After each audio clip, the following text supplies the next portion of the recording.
72 గంటల్లోనే ఫోన్లోని అద్భుతమైన జ్యోతిష్య పరిష్కారం చూపిస్తారు. నమ్మండి, నమ్మకపోండి, ఇది నిజం.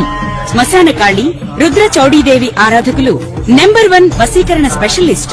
గురూజీ మనిషి పుట్టుక నుండి చనిపోయే వరకు వచ్చే అన్ని క్లిష్టమైన సమస్యలకు పరిష్కారం ఇక్కడ లభిస్తుంది. విద్య, ఉద్యోగం, వ్యవహారం, స్త్రీ ప్రేమ, పెళ్లి, సంతానం, స్త్రీ పురుష వశీకరణం, భూవశం, భార్యాభర్తల కలహాలు, కోర్టు సమస్యలు, విడాకుల సమస్యలు, చేతబడి, అప్పుల బాధ, ఇంకా మీకు ఎలాంటి సమస్యలు ఉన్నా 72 గంటల్లోనే శాశ్వత పరిష్కారం చేయబడును. ఓం గంగణపతి నమ, ఐం సరస్వతి నమ, శివాయ గురువే నమ, జయ గురు దత్తాత్రేయ నమ. ఆపదరవహతారం దాతారం సర్వసంపదాం లోకాభిరామం శ్రీరామం భూయో భూయనమామి. యా దేవీ సర్వభూతేషు మాతృరూపేణ సంస్థితాః నమస్తస్తై నమస్తస్తై నమస్తస్తై నమో నమః. యా దేవీ సర్వభూతేషు శక్తిరూపేణ సంస్థితాః నమస్తస్తై నమస్తస్తై నమస్తస్తై నమో నమః. జయ గురు దత్తాత్రేయ నమ. మాతృభ్యో పితృభ్యో ఋషిభ్యో గురుభ్యో నమః. జయ గురు దత్తాత్రేయ నమ. యూట్యూబ్ ప్రేక్షకులందరికీ కూడా నమస్కారం అండి. నేను పాలపర్తి గురునాథ్ శర్మ, జ్యోతిషం వాస్తు సిద్ధాంతిని. ప్రతి విషయంలో కూడా ప్రతి మానవాళికంతా కూడా ఉపయోగపడే విధంగా ఈ యొక్క కంటెంట్ అనేది చెప్పడం జరుగుతుంది. ప్రతి విషయంలో కూడా మనకి ఏంటంటే మేషాది ద్వాదశ రాశుల వాళ్ళు ప్రతి రోజు కూడా దేవతార్చన చేసే విధంగా మీ ఇంట్లో ఉండవలసిన విగ్రహం ఏంటి, ఈ యొక్క లగ్న చక్రవశాత్ కానీ ప్రధానంగా రాశి వశాత్ అయిన కానీ ఈ రాశి వాళ్ళు ఈ విగ్రహారాధన చేయడం వల్ల మంచిగా కలిసి వస్తుంది. ఈ విగ్రహారాధన చేయడం వల్ల మంచి ఐశ్వర్య యోగం కలుగుతుంది, అష్టైశ్వర్య యోగం కలుగుతుంది, సంతాన యోగం సిద్ధిస్తుంది, వ్యాపారం యోగం కలుగుతుంది, అన్యోన్య దాంపత్యం కలుగుతుంది, వివాహాది శుభకార్యాలు జరుగుతాయి ఉంటారు. ఈ యొక్క విశేషమైన విగ్రహాన్ని పెట్టుకోవడం వల్ల, ఈ దేవతార్చన చేయడం వల్ల అఖండమైన ఐశ్వర్యోగం సిద్ధించడానికి అవకాశం ఉంటుంది. ప్రధానంగా విగ్రహ ప్రామాణికం అంతా కూడా మనకి పరిహార శాస్త్రంలో చెప్పడం జరుగుతుంది. మనకి జ్యోతిష గ్రంథంలో కూడా చెప్పడం జరుగుతుంది. అంటే ప్రధానంగా చూసుకుంటే కనుక ప్రతి విషయంలో కూడా మీకు కావాల్సిన ప్రామాణికలు అనేది ఉంటాయి. ప్రతి విషయంలో కూడా దేవతార్చన చేసేటప్పుడు కానీ పంచాయతన విగ్రహ ప్రామాణికాలు అని చెప్పేసి ఉంటాయి. శివార్చన చేసేటప్పుడు కానీ పంచాయతన విగ్రహ పూజ అని చెప్పేసి అంటారు అన్నమాట. మరి వైష్ణవ ఆరాధనలో చేసేటప్పుడు కూడా దాంట్లో కూడా పంచాయతన విగ్రహ పూజలు అనేవి ఉంటాయి. ప్రధానంగా చూసుకుంటే సారిగ్రహ పూజ అనేది శ్రేష్టంగా ఉంటుంది వాళ్ళకి. ప్రధానంగా చూసుకుంటే కనుక ఇక్కడ శివలింగారాధన చేసుకోవడం, ప్రధానంగా అభిషేకాది పూజలు చేసుకోవడం, నిత్య వైదిక కర్మల్లో అయితే కనుక నిత్య యజ్ఞాధికతలు ఆచరించడం వల్ల అఖండమైన పుణ్య కార్యక్రమం చేసుకోవడానికి ఆస్కారం ఉంటుంది. ప్రతి మానవాళికి ఉపయోగపడే విధంగా కులదేవత ఆరాధనే శ్రేష్టమైన ఆరాధన ఉంటుంది. మీ కులదేవం ఎవరో తెలుసుకోండి. ప్రధానంగా మీ పూర్వీకుల ఆరాధన తరతరాల నుంచి వచ్చిన ఆరాధన అంతా కూడా చేయాలి. మీ పూర్వీకులు అంతా కూడా ఇష్టదేవత ఆరాధన చేస్తారు. కొంతమంది ప్రధానంగా చూసుకుంటే మా కులదేవం అంతా కూడా వెంకటేశ్వర స్వామి అని చెప్పేసి అంటారు. ఆ వెంకటేశ్వర స్వామి కాకుండా ప్రధానంగా కులదేవత అనేది మీ ఇంట్లో కూడా తరతరాలుగా ఈ అమ్మవారిని పూజ చేస్తున్నారు. కొంతమంది గంగాలమ్మ దేవి అంటారు, కొంతమంది పోచమ్మ అంటారు, కొంతమంది ఎల్లమ్మ అంటారు, కొంతమంది మావుళ్ళమ్మ అంటారు.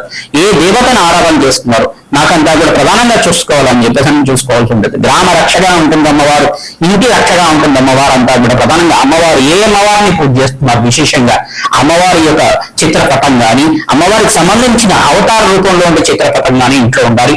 లేదు చిన్న విగ్రహం ఈ యొక్క అంగుష్ట మార్గం అంటే 3 అంగుళాలు మందం ఉండే 3 ఇంచెస్ అంతా కూడా 3 ఇంచెస్ అంతకన్నా అంగుళాలు మందం ఉండే విగ్రహం అంతా కూడా పెట్టుకోకూడదు అన్నమాట. ఎక్కువ విగ్రహాలు పెట్టుకుంటే గనక దానికి మహానైవేద్యం పెట్టుకుని యోగం ఉంటే గనక మడి ఆచారాలతో చేసిన మహానైవేద్యం అంతా కూడా అన్నంతో చేసిన నైవేద్యం అంతా కూడా పెట్టాల్సి ఉంటుంది. యజ్ఞాది కృతులు చేసే దగ్గర విగ్రహారాధన చేసుకోవచ్చు. ప్రతినిత్యం కూడా ఆరాధన చేసేటప్పుడు దానికి ఏదైనా పండో ఫలమో బెల్లమో ఏదైనా నైవేద్యం పెట్టుకోవడం వల్ల ఆ విగ్రహానికి శక్తి వస్తుంది. ఎక్కువ విగ్రహాలు పెట్టుకోవడం వల్ల దానికి నైవేద్యాలు పెట్టుకోవాల్సి ఉంటుంది అన్నమాట. నివేదన ఎక్కడైతే చేస్తున్నారు అక్కడ విగ్రహ పూర్వోదయం చేసుకోవడం వల్ల అఖండమైన ఐశ్వర్య ప్రాప్తి జరుగుతుంది. విగ్రహారాధన చేసుకోవడం వల్ల దేవుడు అంతా కూడా నిర్వికార నిరాకార నిర్మయ రూపుడు అన్నమాట. దేవుడికంతా కూడా ఆకారం లేదు. అసలు ఆకారం లేనప్పుడు మనం ఏం చేస్తున్నామంటే ఈ ఆకారంలో పూజ చేసుకోవడం వల్ల ఈ విగ్రహంలో మనం ప్రాణప్రతిష్ఠ చేసుకుని మంత్రంతో ప్రాణప్రతిష్ఠ చేసుకుని పూజ చేసుకోవడం వల్ల ఈ విగ్రహాన్ని దేవుడి రూపంగా భావించి పూజ చేసుకోవడం వల్ల మనకి ఆత్మశక్తి కలుగుతుంది, దైవ శక్తి కలుగుతుంది, దైవ చింతన కలుగుతుంది. తద్వారా అంతా కూడా విగ్రహ నామస్మరణ చేయడం వల్ల, దేవత ఆరాధన చేయడం వల్ల, భగత్ నామస్మరణ చేయడం వల్ల అఖండమైన పుణ్యయోగం సిద్ధిస్తుంది. కోటి యజ్ఞాపతి ఫలితం జరుగుతుంది.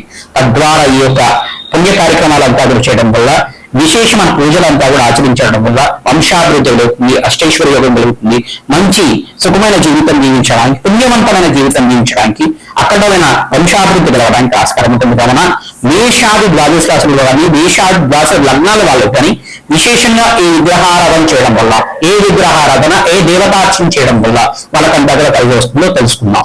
జయ గురు దత్తాత్రేయ. సింహరాశి సింహలగ్న జాతకులకు విశేషంగా అంతా కూడా ఈ యొక్క దేవతార్చన విధానంలో ఎటువంటి దేవుణ్ణి ఆరాధన చేసుకోవడం వల్ల, ఇష్ట దేవత ఆరాధన చేసుకోవడం వల్ల విశేషమైన పుణ్య ఫలితాలు వస్తుంది. ఆకస్మిక ధనలాభం కలగాలంటే ఈ దేవతార్చన చేసుకోవాలో తెలుసుకుందాం. ప్రధానంగా సూర్యుడు ఆరాధన నిత్యం చేసుకుంటూ ఉండాలి. సూర్య నమస్కారాలు అర్చన చేసుకోవడం వల్ల, రాష్ట్రాధిపతి అనుగ్రహం వల్ల శరీర సంపూర్ణ ఆరోగ్యం సిద్ధించడానికి ఆస్కారం ఉంటుంది.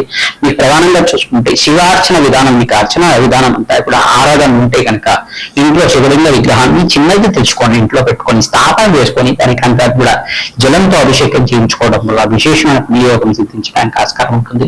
వెంకటేశ్వర స్వామి విగ్రహాన్ని కానీ హనుమత్ విగ్రహాన్ని కానీ తెచ్చుకోవడం వల్ల విశేషమైన ఫలితం వస్తుంది. మహాలక్ష్మి ఆరాధన వెండితో చేసుకున్న మహాలక్ష్మి విగ్రహాన్ని పూజ చేసుకోవడం వల్ల విశేషమైన పుణ్యయోగం కలుగుతుంది. నాకు శ్రీకృష్ణుడు అంటే చాలా ఇష్టం అండి అని చెప్పేసి అంటే కనుక శ్రీకృష్ణుడి విగ్రహం పాటే వెన్న దొంగలాగా ఉండే చేతిలో వెన్న పూస పెట్టుకున్న తాకేకి చిన్న బాలకృష్ణుడి యొక్క విగ్రహాన్ని తెచ్చుకొని పెట్టుకోవడం వల్ల విశేషమైన యోగం కలుగుతుంది. పుత్ర సంతాన యోగం కలుగుతుంది. ధనధాన్యాది సంపత్తి కలగడానికి ఆస్కారం ఉంటుంది. ఆకస్మిక ధనలాభ ధనయోగం చూపించడానికి ఆస్కారం ఉంటుంది. ప్రతినిత్యం కూడా మహానివేదం లాగా బెల్లం పరవాన్నం కానీ పులిహోర కానీ దద్దోజన కానీ నివేదన చేయడం వల్ల దేవతా శక్తి అంతా కూడా పెరుగుతుంది.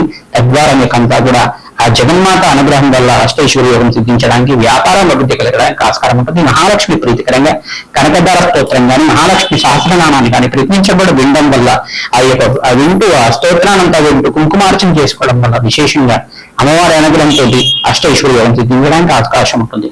శ్రీమాత్రే. ప్రధానంగా చూసుకుంటే దేవతార్చనలో విధానంగా మహానివేదన అనేది ఖచ్చితంగా చేస్తుండాలి.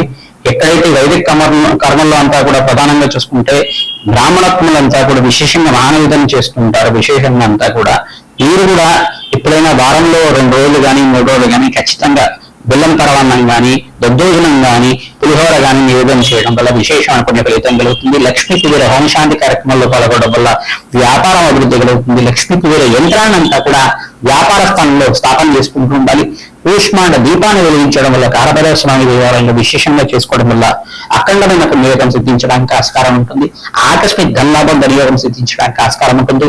ప్రధానంగా పంచాయతర ప్రతిష్ట విధానం అనేది ఉంటుంది. ఇంట్లో అంతా కూడా తప్పనిసరిగా పంచాయతీ గ్రూపులన్నీ కూడా ఉండాల్సి ఉంటుంది. ఎవరి ఇంట్లో అయితే తరతరాలుగా ఆచారం ఉందో ఆచార వివాహాలు పాటిస్తూ ఈ రకంగా చేసుకోవాలి. లేదు నాకంతా కూడా అన్ని విగ్రహాలు పెట్టుకునే ఆచారాలు లేదు అనుకుంటేనే కానీ ఖచ్చితంగా మహాలక్ష్మి విగ్రహం అంతే కనుక ఉంటే మీద అఖండమైన పుణ్యయోగం సిద్ధించడానికి అవకాశం ఉంటుంది. ప్రధానంగా చూసుకుంటే ఆకస్మిక ధనలాభం ధనయోగం సిద్ధించడానికి అవకాశం ఉంటుంది. కానీ ప్రతినిత్యం కూడా దేవతార్చన చేసుకోండి. అమ్మవారి అనుగ్రహం వల్ల ఖడ్గమాల స్తోత్రాన్ని పట్టిన చేసుకోవడం వల్ల విశేషమైన ఫలితం కలుగుతుంది. లక్ష్మీ కుబేర హోమశాంతి కార్యక్రమంలో కానీ చండీ హోమశాంతి కార్యక్రమంలో కానీ పాల్గొనడం వల్ల ఈ యొక్క సింహరాశి జాతకులంతా కూడా అఖండ పుణ్యయోగంతో అష్టైశ్వర్య యోగం సిద్ధించడానికి ఆస్కారం ఉంటుంది. శనీశ్వర ప్రీతికరంగా తైలాభిషేకము పిల్లలు దానం చేసుకోవడం వల్ల మంచి ఫలితాలు కలుగుతాయి. శుక్రుడి ప్రీతికరంగా బొబ్బర్లు దానం చేసుకోవడం వల్ల ఆకస్మిక ధనలాభం వృత్తిలో అభివృద్ధి కలగడానికి ఆస్కారం ఉంటుంది.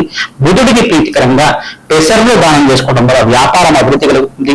అష్టైశ్వర్య యోగం సిద్ధిస్తుంది. శ్రీమాత్ర వల్ల మంచి ఫలితాలు కలుగుతాయి. శుక్రుడి ప్రీతికరంగా బొబ్బర్లు దానం చేసుకోవడం వల్ల ఆకస్మిక ధనలాభం వృత్తిలో అభివృద్ధి కలగడానికి ఆస్కారం ఉంటుంది. బుధుడికి ప్రీతికరంగా పెసర్లు దానం చేసుకోవడం వల్ల వ్యాపారం అభివృద్ధి కలుగుతుంది. అష్టైశ్వర్య యోగం సిద్ధిస్తుంది. శ్రీమాత్ర